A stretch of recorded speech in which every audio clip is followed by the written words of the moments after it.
आपलं शहर आता स्मार्ट होतंय, मग तुम्ही कधी स्मार्ट होताय? स्मार्ट न्यूजचे YouTube चॅनल सबस्क्राइब करा, स्मार्ट बना. नोटिफिकेशनसाठी बेल आयकॉनवर क्लिक करा.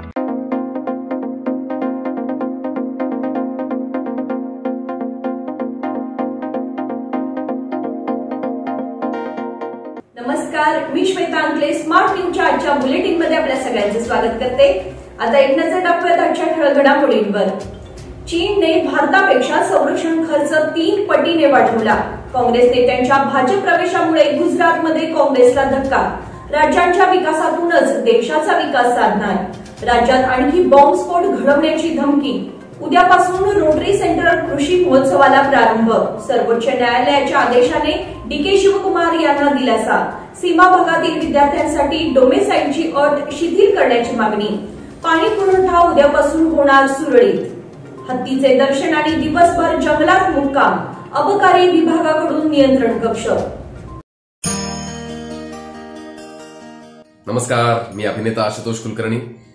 मला तुम्हा सगळ्या बेळगावकरांना हे कळवण्यात अतिशय आनंद होतोय की rotary Club of Belgaum south संचलित आणि rotary Club of Belgaum south foundation आयोजित एक अतिशय मनोरंजक आणि माहितीपूर्ण महानाट्य आपल्या समोर सादर केलं जाणार आहे. बेळगावमध्ये मालिनी सिटी इथे शनिवार आणि रविवार 9 मार्च आणि 10 मार्चला संध्याकाळी 6 वाजता.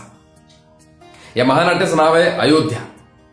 आताच राम मंदिर स्थापन झालंय आणि त्यामागचा इतिहास, संघर्ष जवळपास 500 वर्षांचा हा आपल्याला माहिती आहे. याबद्दलच अतिशय अभ्यास करून आपल्यासमोर एक महानाट्य हे सादर केलं जाणार आहे.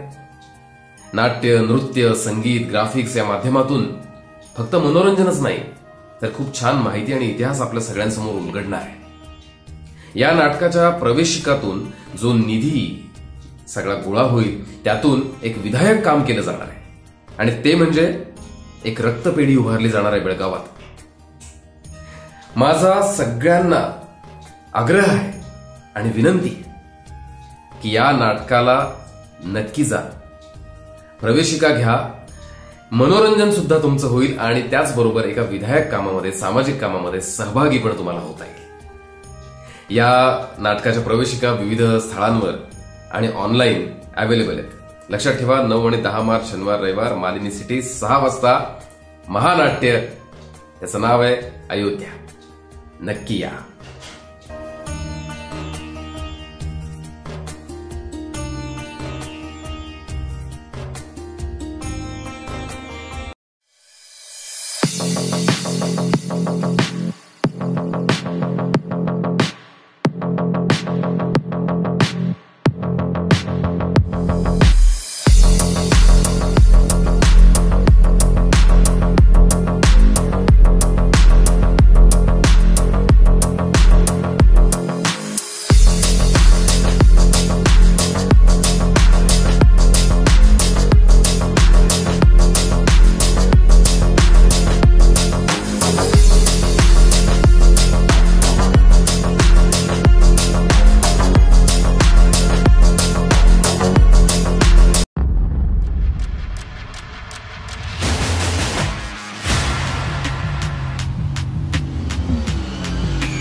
या सगळ्या ऑफर्स मध्ये बेस्ट प्राइस भेटणार याची काय गॅरंटी? सगळेच गायब. म्हणूनच बीएससी देते लोवेस्ट प्राइस गॅरंटी. जर तुम्ही आमच्यापेक्षा कमी किमतीत सेम कपडे बाहेर कुठेही खरेदी केलात तर खरेदी केलेल्या किमतीच्या फरकाच्या दुप्पट रक्कम आमच्याकडून मिळवा. बीएससी द टेक्सटाईल मॉल मधून आताच खरेदी करा तुमची आवडती sari, ladies wear, men's wear, kids wear, तेही सर्वात कमी किमतीत. BSC the textile mall, Tilakwadi, Belagavi. आता पाहूयात सविस्तर बातम्या. चीनने मंगळवारी संरक्षणासाठी अर्थसंकल्प जाहीर केला. त्यामध्ये संरक्षण क्षेत्रासाठी $232 अब्ज तरतूद करण्यात आली आहे. भारताच्या संरक्षण खर्चाच्या तुलनेत ही 3 पट वाढ आहे. गेल्या वर्षीच्या तुलनेत संरक्षण क्षेत्रासाठी 7.2% जास्त खर्च केला जाणार आहे. अमेरिकेबरोबरची वाढती स्पर्धा, तैवानवरील वर्चस्वाचा वाद, दक्षिण चिनी समुद्रातील वाढता तणाव, भारताबरोबर सीमेवर संघर्ष या पार्श्वभूमीवर चीन संरक्षण क्षेत्राकडे विशेष लक्ष देत आहे. चीन हा अमेरिकेनंतर संरक्षणासाठी सर्वाधिक खर्च करणारा दुसऱ्या क्रमांकाचा देश आहे. अमेरिकेच्या अर्थसंकल्पात संरक्षणासाठी $888 अब्ज तरतूद आहे. चीनने जाहीर केलेली 1.67 ट्रिलियन युआन म्हणजेच $232 अब्ज ही तरतूद अमेरिकेच्या संरक्षण खर्चाच्या सुमारे 26% इतकी आहे. भारताने यावर्षी संरक्षणासाठी $6,21,541 कोटी म्हणजे सुमारे तब्बल $74.8 अब्ज इतका खर्च निर्धारित केला आहे. भारताच्या तुलनेत तिपटीपेक्षा जास्त खर्च चीन संरक्षणासाठी करणार आहे. काँग्रेस नेत्यांच्या भाजप प्रवेशामुळे गुजरातमध्ये काँग्रेसला धक्का. आगामी लोकसभा निवडणुकीला अवघे काही दिवस बाकी आहेत. काँग्रेस पक्ष लोकसभेची तयारी करत असतानाच देशभरात भारतीय जनता पार्टी काँग्रेसला मोठमोठे धक्के देत आहे. महाराष्ट्रापाठोपाठ गुजरातमध्येही काँग्रेसला मोठा धक्का बसला आहे. 5 वेळा खासदार राहिलेल्या नारण राठवा आणि त्यांचे पुत्र संग्रामसिंग राठवा यांनी काही दिवसांपूर्वी काँग्रेसला सोडचिठ्ठी दिल्यानंतर आता काँग्रेस आमदार अर्जुन मोधवाडिया यांच्यासह 2 माजी आमदारांनी सोमवारी काँग्रेस पक्षाचा राजीनामा दिला होता. आज या तिघांनी अधिकृतपणे भाजपामध्ये प्रवेश केला आहे. अर्जुन मोधवाडिया यांचं पक्षातून बाहेर पडणं हा काँग्रेससाठी मोठा धक्का मानला जात आहे. राज्यांच्या विकासातूनच देशाचा विकास साधणार. पंतप्रधान नरेंद्र मोदी यांनी मंगळवारी संगारेड्डीमध्ये 7,200 कोटी रुपयांहून अधिक खर्चाच्या विकास प्रकल्पाचे उद्घाटन आणि भूमिपूजन केले. तेलंगणच्या प्रगतीसाठी आपल्या कटिबद्धतेचा पुनरुच्चार करताना ते म्हणाले की राज्याचा विकास हाच देशाचा विकास या भावनेने आपण काम करतो. मोदी आपल्या सरकारची कार्यप्रणाली विशद करताना म्हणाले की राज्य विकासाद्वारे राष्ट्र विकासाच्या मंत्रावर माझा विश्वास आहे. आज 140 कोटी भारतीय विकसित भारताच्या ध्येयपूर्तीसाठी दृढ निश्चय करत आहेत. विकसित भारतासाठी आधुनिक पायाभूत सुविधा आवश्यक आहेत, त्यांची पूर्तता करण्यात येईल असे ते म्हणाले. राज्यात आणखी बॉम्बस्फोट घडवण्याची धमकी. कर्नाटकचे मुख्यमंत्री सिद्धरामय्या आणि उपमुख्यमंत्री डी.के. शिवकुमार यांना धमकी देणारा ईमेल आल्याची माहिती शिवकुमार यांनी दिली. $25 लाख म्हणजे सुमारे 20.7 कोटी रुपये द्या, अन्यथा राज्यामध्ये अनेक स्फोट घडवून आणू अशी धमकी ईमेल पाठवणाऱ्याने दिल्याचे त्यांनी सांगितले. हे ईमेल पोलिसांना अग्रेषित करण्यात आले असून ते पुढील तपास करत असल्याचेही उपमुख्यमंत्र्यांनी सांगितले. रामेश्वरम कॅफेमध्ये झालेल्या स्फोटानंतर हे ईमेल पाठवण्यात आले आहे. मला आणि मुख्यमंत्री सिद्धरामय्या यांना 3 दिवसांपूर्वी हे ईमेल आले. ते माझ्या फोनमध्ये आहे आणि मी ते तपासासाठी पोलिसांना पाठवले आहे असे शिवकुमार म्हणाले. उद्यापासून रोटरी सेंट्रल कृषी महोत्सवाला प्रारंभ. बेळगावात प्रथमच होत असलेल्या कृषी उत्सवाला गुरुवारपासून प्रारंभ होणार आहे. Rotary Club of Belgaum central, कृषी व फलोत्पादन विभाग, जिल्हा प्रशासन, जिल्हा पंचायत आणि कृषी विद्यापीठ धारवाड यांच्या सहकार्याने गुरुवार दिनांक 7 ते सोमवार दिनांक 11 दरम्यान क्लब रोड येथील सीपीएड मैदानावर कृषी महोत्सव आयोजित करण्यात आला आहे. या महोत्सवामध्ये 200हून अधिक स्टॉल्स आहेत. यात नवनवीन यंत्रे, उपकरणे, खते, बियाणे, विविध कंपन्यांची लहान मोठे ट्रॅक्टर, पॉवर ट्रिलर तसेच संकरित व पारंपरिक बियाणांचे स्टॉल असणार आहेत. या प्रदर्शनात जिल्हा पंचायतच्या सहकार्याने ग्रामीण भागातील महिलांनी निर्मिती केलेल्या पदार्थांचे 20 स्टॉल्स असणार आहेत. कृषी महोत्सवात तृणधान्याचे प्रात्यक्षिक व खाद्यपदार्थांचे स्टॉलही असणार आहेत. गुरुवारपासून 5 दिवस सकाळी 10 ते रात्री 10 या वेळेमध्ये कृषी महोत्सवाचा लाभ घ्यावा असे रोटरी क्लब बेळगाव सेंटरचे अध्यक्ष मंजुनाथ अळवणी यांनी केले आहे. नमस्कार, मी Adarsh Kuchandi, member Rotary Club of Belgaum सेंट्रलचा. हा जो मोठ्या प्रमाणात कृषी उत्सव जो आपण साजरा करतोय याचा शेतकऱ्यांनी आणि बेळगावच्या जनतेने भरपूर लाभ घ्यावा. या ठिकाणी शेतीसाठी लागणारी जी काही नवीन उपकरणं आहेत याचं प्रदर्शन आपण करतोय. उपकरणं असतील, धान्य असेल, खतं असेल, या सर्वांचं इथं आपण प्रदर्शन करत आहोत. त्याप्रमाणे बेळगावच्या लोकल जनतेसाठी एंटरटेनमेंट प्रोग्राम संध्याकाळचे ठेवलेले आहेत. ते संध्याकाळी 5 ते 10 पर्यंत राहतील. कन्झ्युमर स्टॉल्स आहेत, फूड स्टॉल्स आहेत. पूर्ण दिवसासाठी लकी ड्रॉ कुपन्स ठेवलेले आहेत. ह्याचा सर्वांनी लाभ घ्यावा.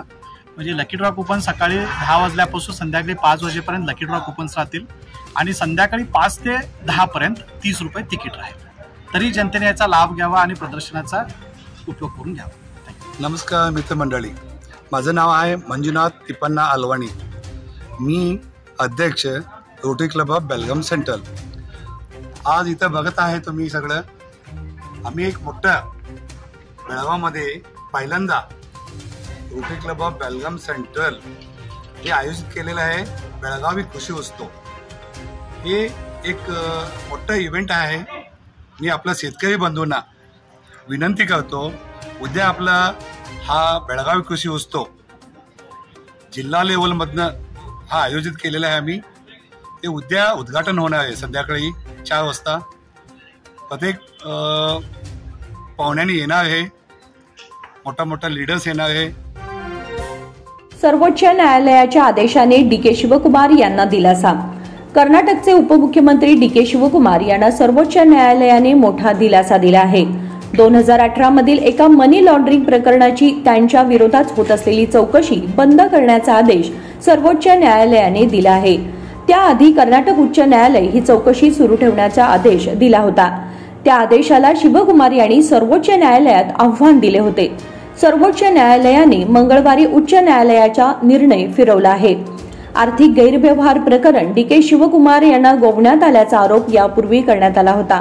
आता सर्वोच्च न्यायालयाने तात्पुरता दिलासा दिला असून या प्रकरणाच्या संदर्भात पुन्हा चर्चा सुरू झाली आहे. सीमा भागातील विद्यार्थ्यांसाठी डोमेसाईलची अट शिथिल करण्याची मागणी. महाराष्ट्र कर्नाटक सीमा भागातील 865 गावातील विद्यार्थ्यांना शिक्षणासाठी असलेली डोमेसाईल प्रमाणपत्राची अट शिथिल करण्यात यावी अशी मागणी सीमा भाग समन्वय मंत्री शंभूराज देसाई यांच्याकडे निवेदनाद्वारे करण्यात आली आहे.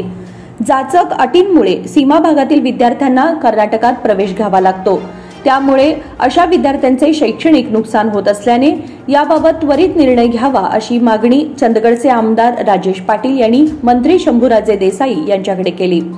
याबाबत लवकरच निर्णय घेण्यात येईल असे सांगून मंत्री देसाई यांनी अधिकाऱ्यांना तसे निर्देशही दिले. डोमेसाईलची अट शिथिल करावी किंवा ऑनलाईन प्रवेश प्रक्रियेत महाराष्ट्रात अर्ज करणाऱ्या विद्यार्थ्यांबाबत काही धोरणात्मक निर्णय घेऊन त्यांना लवकर दिलासा द्यावा असेही आमदार पाटील यांनी सांगितले. पाणी पुरवठा उद्यापासून होणार सुरळीत. कनबर्गीजवळ सोमवारी गळती झालेल्या मुख्य जलवाहिनीच्या दुरुस्तीचे काम L&T कंपनीने युद्धपातळीवर सुरू केले आहे. काम बुधवारी सायंकाळपर्यंत पूर्ण होणार असून लागलीच चाचणी घेतली जाईल. त्यानंतर गुरुवारपासून दिनांक 6 पासून शहराचा पाणी पुरवठा सुरळीत होणार असल्याची माहिती L&T कंपनीने दिली. जलवाहिनी दुरुस्तीचे काम असेल तर किमान 3 दिवस पाणी पुरवठा ठप्प असा प्रकार पाणी पुरवठा मंडळ, महापालिका व L&T कंपनीकडून सुरू आहे. शहरात आधीच 8 दिवसाआड पाणी पुरवठा सुरू आहे. त्यात जलवाहिनी फुटणे, व्हॉल्व्ह नादुरुस्त होणे आदी प्रकार होत असल्याने पाणी पुरवठ्याचे नियोजन कोलमडत आहे. परिणामी शहर व उपनगरातील लोकांना उन्हाळा सुरू होण्यापूर्वीच टँकरचे पाणी मागवावे लागत आहे. विहिरी व कूपनलिकाही तळ गाठत असल्याने भविष्यात पाणी टंचाई जाणवणार असल्याची माहिती महापालिकेतून देण्यात येत आहे. हत्तीचे दर्शन आणि दिवसभर जंगलात मुक्काम. गत 8 दिवसांपासून बेळगाव व चंदगड तालुक्याच्या सीमेवरील गावामध्ये घुटमळणाऱ्या चाळोबा गणेश हत्तीने मंगळवारी सकाळी 8 वाजता अतिवाडजवळ बेकिनकेरे ते होसूर मुख्य रस्त्यावर दर्शन दिले. उचगावकडे येत असताना होसूरमधील एका दुचाकीस्वाराला तो दिसला. यावरून हत्तीचा मुक्काम महिपाळगडाच्या पायथ्याशीच असल्याचे स्पष्ट झाले. रविवारी मध्यरात्री हत्तीने अतिवाड गावामध्ये प्रवेश केला होता. यानंतर मंगळवारी सकाळी गावाजवळ दर्शन झाल्याने उचगाव ते कोवाड या मार्गावरून ये जा करणाऱ्या वाहन चालकात भीतीचे वातावरण निर्माण झाले आहे.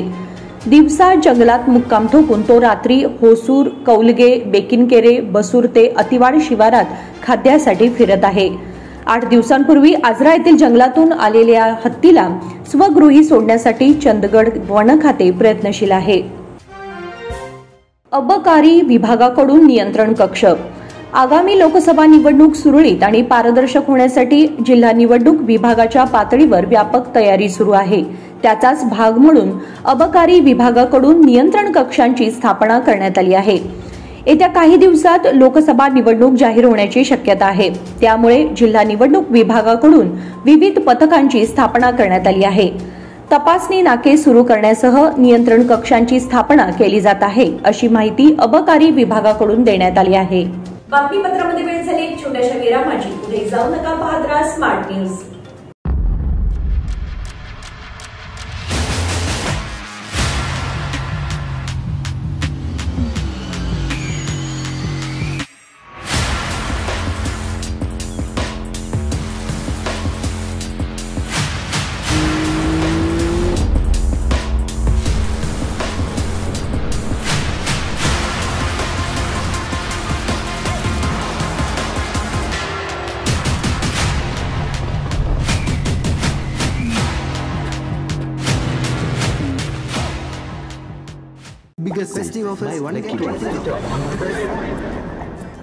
इन सभी ऑफर्स में बेस्ट प्राइस मिलेगी, इसकी क्या गारंटी?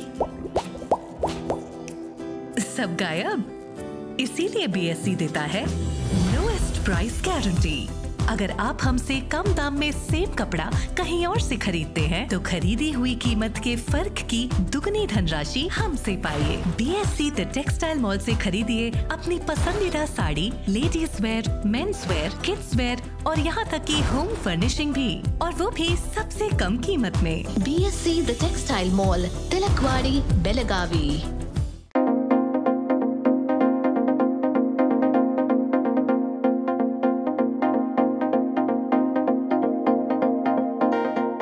विरामानंतर तुम्हा सगळ्यांचं पुन्हा एकदा स्वागत. पाहूयात पुढची बातमी.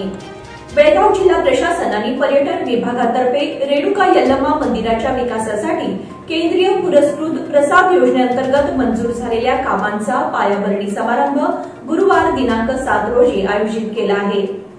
सौंदत्ती क्षेत्र यल्लम्मा मंदिर डोंगर येथे सकाळी 10:30 वाजता पंतप्रधान नरेंद्र मोदी यांच्या हस्ते ऑनलाईन सुरुवात होणार आहे. प्रमुख पाहुणे म्हणून केंद्रीय पर्यटन मंत्री जी किशन रेड्डी, पालकमंत्री सतीश जारकिहोळी, महिला व बालविकास मंत्री लक्ष्मी हेब्बाळकर, कायदा व संसदीय व्यवहार मंत्री HK पाटील उपस्थित राहणार आहेत. आमदार विश्वास वैद्य अध्यक्षस्थानी असतील, तसेच जिल्हाधिकारी नितेश पाटील आणि इतर अधिकारी वर्ग उपस्थित राहणार आहेत. किशोरवयीन मुलींसाठी स्फूर्ती कार्यक्रम संपन्न. मुली प्रत्येक क्षेत्रात आपला ठसा उमटवत असल्याचे मत महिला व बालकल्याण मंत्री लक्ष्मी हेब्बाळकर यांनी व्यक्त केले. महिला व बालविकास खाते आणि कर्नाटक हेल्थ प्रमोशन ट्रस्ट तर्फे किशोरवयीन मुलींसाठी स्फूर्ती थेट मुलाखत कार्यक्रम मंगळवारी झाला. त्यावेळी त्या अध्यक्षस्थानावरून बोलत होत्या. त्या पुढे म्हणाल्या, दरवर्षी 10वी व 12वीत मुलींचा वर चष्मा राहिला आहे. महिलांवरील अन्यायाच्या विरोधात उपाययोजना करण्यासाठी सरकार कटिबद्ध आहे, असे त्यांनी सांगितले. यावेळी विधान परिषद सदस्य चन्नराज हट्टीहोळी व्यासपीठावर होते. योजनेच्या संचालिका डी शोभा, मार्गदर्शक जी सत्यनारायण, कार्यक्रम संचालक अशोक कोळी आदी उपस्थित होते. कॅन्टोन्मेंट हस्तांतरणाबाबत 14 रोजी व्हीसीद्वारे बैठक. कॅन्टोन्मेंट बोर्डाच्या हस्तांतरणासंबंधी गुरुवार दिनांक 14 रोजी व्हिडिओ कॉन्फरन्सिंगद्वारे बैठकीचे आयोजन केले आहे. यामुळे हस्तांतरणाची प्रक्रिया गतिमान झाली आहे. हस्तांतरणाची पहिली बैठक 22 फेब्रुवारीला दिल्ली येथे झाली. बैठकीला बोर्डाचे अध्यक्ष ब्रिगेडियर जॉयदीप मुखर्जी, सीईओ राजीव कुमार उपस्थित होते. बैठकीत विविध विषयांवर चर्चा झाली.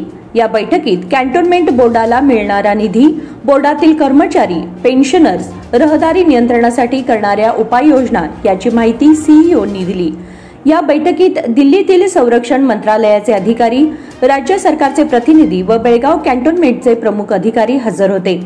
हस्तांतरणाची दुसरी बैठक व्हिडिओ कॉन्फरन्सिंगद्वारे होणार आहे. शारीरिक शिक्षणाची प्रश्नपत्रिका शाळांनाच काढावी लागणार. 5वी, 8वी व 9वी साठी 11 मार्च पासून सुरू होणाऱ्या मूल्यांकन परीक्षेची शारीरिक शिक्षण विषयाची प्रश्नपत्रिका परीक्षा मंडळाकडून दिली जाणार नाही, तर ती प्रश्नपत्रिका संबंधित शाळांच्या विषय शिक्षकांनी तयार करावी, असे राज्य परीक्षा व मूल्यमापन मंडळाने कळवले आहे. तिन्ही वर्गांच्या मूल्यांकन परीक्षेच्या प्रश्नपत्रिका राज्य परीक्षा मंडळाकडून राज्यातील सर्व शाळांना पुरवल्या जाणार आहेत. मात्र शारीरिक शिक्षण विषयाची प्रश्नपत्रिका स्थानिक क्रीडा शिक्षकांनाच काढावी लागणार आहे. त्यामुळे शिक्षण खात्याच्या आदेशानुसार संबंधित शिक्षकांनी प्रश्नपत्रिका काढून परीक्षा घ्यावी असे कळवण्यात आले आहे. मराठी विद्यानिकेतनमध्ये 10वीच्या विद्यार्थ्यांना सदिच्छा समारंभ संपन्न. मराठी विद्यानिकेतनमध्ये 10वीच्या विद्यार्थ्यांचा सदिच्छा समारंभ संपन्न झाला. यासाठी प्रमुख पाहुणे म्हणून प्राध्यापक अवधूत माणगे उपस्थित होते. कार्यक्रमाचे प्रास्ताविक 9वीची विद्यार्थिनी संस्कृती गुरव हिने केले. स्वागत विद्यार्थी सुमित पाटील यांनी केले. पाहुण्यांची ओळख यश गुगरट्टी यांनी करून दिली. प्राध्यापक अवधूत माणगे यांचे पुष्पगुच्छ देऊन प्राध्यापक सुरेश पाटील यांनी स्वागत केले. यानंतर शिक्षकांतर्फे शाळेतील मराठी विषय शिक्षिका प्रतिभा मसूरकर यांनी विद्यार्थ्यांना मार्गदर्शनपर शुभेच्छा दिल्या. शाळा सुधारणा समितीचे सदस्य प्राध्यापक सुरेश पाटील यांनीही 10वीच्या विद्यार्थ्यांना शुभेच्छा दिल्या. गुणवंत विद्यार्थी म्हणून विद्यार्थी अथर्व निवृत्ती गुरव व गुणवंत विद्यार्थिनी म्हणून कुशल सोनापा गुरव यांची निवड झाली. कार्यक्रमाचे सूत्रसंचालन 9वीचे विद्यार्थी प्रसाद मोळेराखी व प्रथमेश चांदिलकर यांनी केले. सर्व शिक्षकांनी 10वीच्या विद्यार्थ्यांना सदिच्छा पत्र देऊन शुभेच्छा दिल्या. कैद्यांची आता नियमित आरोग्य तपासणी होणार. राष्ट्रीय मानव हक्क आयोगाच्या निर्देशानुसार कारागृहातील कैद्यांची नियमित आरोग्य तपासणी करण्याचा आदेश आरोग्य खात्याच्या आयुक्तांनी दिला आहे. जिल्हा रुग्णालयातील डॉक्टरांचे पथक जिल्हा पातळीवर कैद्यांच्या आरोग्याची तपासणी करणार आहे. यामध्ये क्षयरोग, लैंगिक रोग, सांसर्गिक रोगांची तपासणी होईल. कैद्यांच्या आरोग्याबाबत 3 महिन्यातून एकदा विकास आढावा बैठक घेऊन अहवाल सादर करावा असे आदेशात म्हटले आहे. कारागृहातील पायाभूत सुविधांबाबत कार्यक्रम अधिकाऱ्यांनी नियमित पाहणी करण्याची सूचनाही आरोग्य आयुक्तांनी दिली आहे. शुद्ध पाण्याचा पुरवठा, स्वच्छतागृहांची स्वच्छता, स्वयंपाक खोली, पिण्याच्या पाण्याचा दर्जा, स्वयंपाक खोलीतील स्वच्छता, डासांची उत्पत्ती आदींची तपासणी करण्याचे आयुक्तांनी सांगितले आहे. जिल्हा प्रशासनातर्फे श्रवण दोष निवारण कार्यक्रम संपन्न. जिल्हा प्रशासन, जिल्हा पंचायत व जिल्हा आरोग्य खात्यातर्फे जिल्हा रुग्णालयाच्या सभागृहात शनिवारी राष्ट्रीय श्रवण दोष नियंत्रण व प्रतिबंध कार्यक्रम झाला. कार्यक्रमाचे उद्घाटन दीपप्रज्वलन करून करण्यात आले. कार्यक्रमाला प्रमुख पाहुणे म्हणून राज्यसभा सदस्य खासदार इराणा कडाडी उपस्थित होते. त्यांनी यावेळी मार्गदर्शन केले. यावेळी जिल्हा आरोग्य अधिकारी डॉक्टर महेश कोणी यांच्यासह शल्यचिकित्सक डॉक्टर व्ही शिंदे, बिम्सचे संचालक डॉक्टर अशोक कुमार शेट्टी यांच्यासह आरोग्य विभागाचे अधिकारी व कर्मचारी उपस्थित होते. जिल्हा कुटुंब कल्याण अधिकारी डॉक्टर VM भोगी यांनी स्वागत केले. प्रभारी जिल्हा आरोग्य शिक्षणाधिकारी शिवाजी मलगेन्नावर यांनी प्रास्ताविक केले. डॉक्टर SS गडेद यांनी आभार मानले. कृत्रिम दात प्रत्यारोपण उपचार उपलब्ध. बॉक्साईट रोड येथील मराठा मंडळ संस्थेच्या नाथाजीराव हलगेकर दंत वैद्यकीय महाविद्यालयात कृत्रिम दात प्रत्यारोपण म्हणजेच डेंटल इम्प्लांट उपचार पुढील महिन्यात करण्यात येणार आहे. कमी दात किंवा पूर्ण दात नसलेल्यांवर माफक दरामध्ये उपचार उपलब्ध असतील. तज्ज्ञ दंतचिकित्सक उपचार करणार असून पहिल्या 95 जणांना याचा लाभ मिळेल. गरजूंनी याचा लाभ घ्यावा असे आवाहन करण्यात आले आहे. अनगोळला घर फोडून लॉकर पळवले. अनगोळमधील समृद्धी कॉलनीत 4 दिवसांपासून बंद असलेले घर फोडून त्यातील लॉकरच चोरट्यांनी पळवून नेला. त्यात 1.5 तोळ्यांचे दागिने व 12,000 रुपयांची रक्कम होती. याबाबत टिळकवाडी पोलिसांनी दिलेली माहिती अशी की अनगोळ वडगाव रोडवरील समृद्धी कॉलनीत प्रभाकर रामचंद्र जांगळे यांचे घर आहे. समारंभानिमित्त जांगळे कुटुंब 1 मार्चला घर बंद करून गावी गेले होते. मंगळवारी सकाळी ते परतले असता दर्शनी दरवाजाचे कुलूप तोडल्याचे ध्यानात आले. त्यांनी आत जाऊन पाहिले असता कपाटात ठेवलेले लॉकर चोरट्यांनी पळवून नेल्याचे लक्षात आले. त्यांनी टिळकवाडी पोलिसांना कळवले. अपघात मृत्यू प्रकरणी 40 लाख भरपाईचा आदेश. बसच्या धडकेत ठार झालेल्या MBBSच्या विद्यार्थ्याच्या मृत्यू प्रकरणी 40 लाख रुपये नुकसान भरपाई देण्याचा आदेश धारवाड उच्च न्यायालयाच्या द्विसदस्यीय खंडपीठाने बजावला आहे. 3 मार्च 2015 रोजी दुचाकी आणि परिवहन खात्याच्या बसमध्ये सांब्रा नजीक अपघात झाला होता. त्यामध्ये दुचाकीच्या मागे बसलेला MBBSचा विद्यार्थी संजय वय 29 राहणार दिल्ली हा जागीच ठार झाला. अपघाताची नोंद मारिहाळ पोलीस स्थानकात झाली होती. या प्रकरणी मृताच्या कुटुंबियांनी न्यायालयात दावा दाखल केला होता. त्याप्रमाणे न्यायालयाने सदर निकाल दिला आहे. दावेदारांतर्फे मल्लिकार्जुन मदनळी आणि ॲडव्होकेट दिनकर शेट्टी यांनी काम पाहिले. अरिहंततर्फे उद्या मोफत आरोग्य तपासणी. अरिहंत अस्पतालतर्फे गुरुवार दिनांक 7 रोजी सकाळी 10 ते दुपारी 2 वाजेपर्यंत मोफत आरोग्य तपासणी शिबिराचे आयोजन करण्यात आले आहे. शिबिरात मधुमेह, हाडांची तपासणी व मधुमेह विकाराची तपासणी करण्यात येणार आहे. डॉक्टर युवराज कुमार यादवी हे मधुमेह रुग्णांची तपासणी करणार आहेत. मधुमेह, रक्तसाखरसह इतर तपासण्या करण्यात येणार आहेत. कलमेश्वर हायस्कूलमध्ये 10वी सदइच्छा समारंभ संपन्न. मनोर येथील कलमेश्वर हायस्कूलमध्ये 10वीच्या विद्यार्थ्यांसाठी सदइच्छा समारंभ व पारितोषिक वितरण सोहळा मोठ्या उत्साहात पार पडला. कार्यक्रमाला प्रमुख पाहुणे म्हणून सौ अरुणा पावशे, कार्यक्रमाचे अध्यक्ष PK नाईक, RM चौगुले, सुनील मंडोळकर आदी मान्यवर व्यासपीठावर उपस्थित होते. स्वागत गीताने कार्यक्रमाला सुरुवात झाली. त्यानंतर सर्व मान्यवरांच्या हस्ते दीप प्रज्वलन करण्यात आले. शाळेचे मुख्याध्यापक YK नाईक यांनी सर्व मान्यवरांना पुष्पगुच्छ देऊन त्यांचे स्वागत केले. यावेळी प्रमुख वक्त्या सौ अरुणा पावशे यांचा सत्कार ग्रामपंचायत सदस्य लक्ष्मी सांबरेकर व सरिता नाईक यांच्या हस्ते करण्यात आला. बडेकोळ मठात उद्यापासून महाशिवरात्री यात्रा. तारियाळ येथील सुक्षेत्र बडेकोळ मठाची महाशिवरात्री यात्रा गुरुवार दिनांक 7 रोजी ते सोमवार दिनांक 11 रोजीपर्यंत होणार आहे.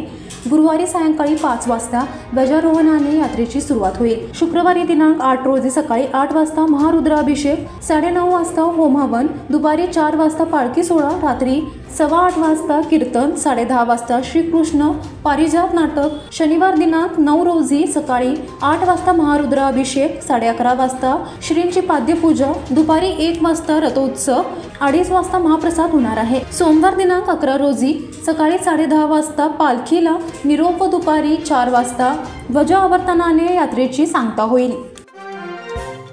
दूरदुंडेश्वर मठाची शुक्रवारपासून यात्रा.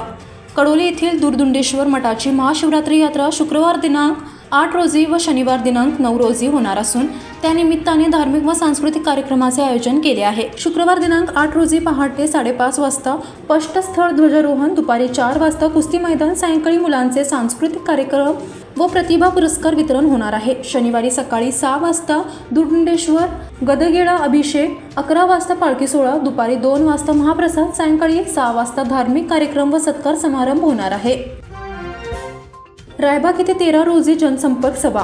येथील बेळगाव लोक आयुक्त अधिकारी बुधवार दिनांक 13 मार्च रोजी रायबाग तालुका पंचायत कार्यालय सभागृहात सकाळी 11 वाजता जनसंपर्क सभा घेणार आहेत. सरकारी कामे करून देण्यात विलंब, पैशांची मागणी करणे, लाच देण्यासाठी दबाव, मिळकतीपेक्षा जादा कमाई यासारख्या सरकारी अधिकारी कर्मचाऱ्यांविरोधात तक्रारी असल्यास रायबाग तालुक्यातील नागरिकांनी अर्जात तक्रार दाखल करून सभेच्या वेळी सादर कराव्यात असे आवाहन लोकायुक्त अधीक्षकांनी केले आहे. बिरादर यांच्या चित्रांचे उद्या प्रदर्शन. चित्रकार योगी बिरादर यांच्या छाया, रंगविष्कार या चित्रांचे व फोटोग्राफीचे प्रदर्शन गुरुवार दिनांक 7 रोजी होणार आहे. कला महोश्री KB कुलकर्णी आर्ट गॅलरी, बरेडकर नाट्यगृहात गुरुवार दिनांक 7 रोजी सकाळी 11 वाजता याचे उद्घाटन होईल. प्रमुख पाहुणे म्हणून क्रीडाईचे अध्यक्ष दीपक गोचगेकर, निवृत्त प्राचार्य आनंद मेनसे, अभिनेते प्रसाद पंडित यांच्या उपस्थितीत हा कार्यक्रम होणार आहे. 13 मार्चपर्यंत रोज सकाळी 11 ते 7:30 पर्यंत हे प्रदर्शन खुले असेल. अथणी तालुक्यातील जलसिंचन प्रकल्पाचे उद्घाटन. मुख्यमंत्री सिद्धरामय्या यांनी बेळगाव जिल्ह्यातील अथणी तालुक्यातील कोटळगिया येथील सिंचन प्रकल्पाचे उद्घाटन केले. आमदार लक्ष्मण M. सौदी यांच्या अध्यक्षतेखाली झालेल्या या कार्यक्रमात उपमुख्यमंत्री तथा प्रमुख पाटबंधारे मंत्री DK शिवकुमार, जिल्हा पालकमंत्री सतीश जारकिहोळी, महिला व बालकल्याण मंत्री लक्ष्मी हेब्बाळकर, उद्योग मंत्री MB पाटील, विधान परिषद सदस्य चन्नराज हट्टीहोळी, माजी आमदार अंजली निंबाळकर, आमदार महेंद्र तम्मनवरा, अशोक पठाण यांच्यासह अनेक नेते मंचावर उपस्थित होते. क्रीडा शिक्षक किसन शिंदे यांचे निधन. पाटील गल्ली वडगाव येथील रहिवासी आणि पंडित नेहरू महाविद्यालयाचे क्रीडा शिक्षक किसन L. शिंदे वय 53 यांचे दिनांक 5 रोजी हृदयविकाराच्या धक्क्याने निधन झाले. त्यांच्या पश्चात आई, वडील, भाऊ, पत्नी, 1 मुलगा 1 मुलगी आहे. मध्य प्रदेशला नमवत विदर्भ अंतिम फेरीत मुंबईला भिडणार.